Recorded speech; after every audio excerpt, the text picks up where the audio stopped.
Pesa ndio zinakosekana dadako atibiwe. Haki tafadhali tu Kim. Nimesoma na wewe. Niangalie tu dadangu. Yaani hizi siku zingine nakusaidianga, si ndio? Sasa usitaki pia mimi nipoteze kazi. Ni kwa leo tu mara ya mwisho. Ningekuhurumia lakini mimi nitafutwa kazi. So enda ukuje na pesa. Utakuja tu nipate hapa nitakutibia sister yako.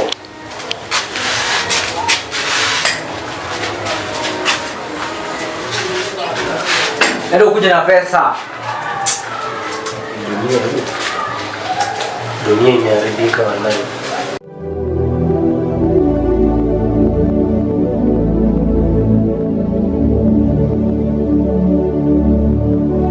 Mungu atakusamea. Hata yeye Mwenyezi Mungu atakubariki na atabadilisha hali yoyote. Samea ndugu. Simon, useless kabisa mtu ovyo.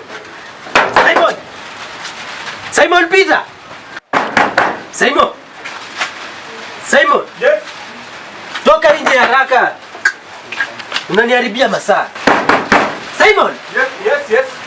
Hebu toka nje.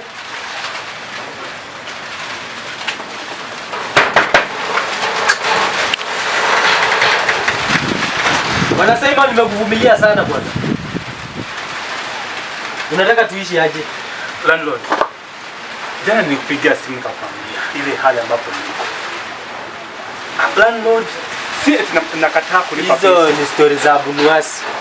Mimi niko na majukumu yangu. Landlord, niko na mashida pia, mimi niko na mashida. Toa vitu zako za takataka utupe na huku nje. Mungu atakusamea. Hata yeye Mwenyezi Mungu atakubariki na atabadilisha hali yoyote. Samea ndugu. Watoto wangu watatu wagonjwa. Bibi yangu ako hospitali. Landlord, funga mlango. Kunanyesha. Wataka wapa watoto. Kutoka Septemba, Oktoba, Novemba, Disemba. Sasa wewe unataka nikusikize aje? Hizo siku zote mbona hujawahi niletea pesa yangu? Ni hali ya pesa. Fanya aje? Watoto wako hospitalini? Yes. Wamelazwa? Yes. Huko kuna vitanda za bure, kuna chakula ya bure, na pia kuna security. Enda ulalelale huko, ukipata pesa utakuja kunitafuta. Mungu atakusamea. Hata yeye Mwenyezi Mungu atakubariki na atabadilisha hali yoyote.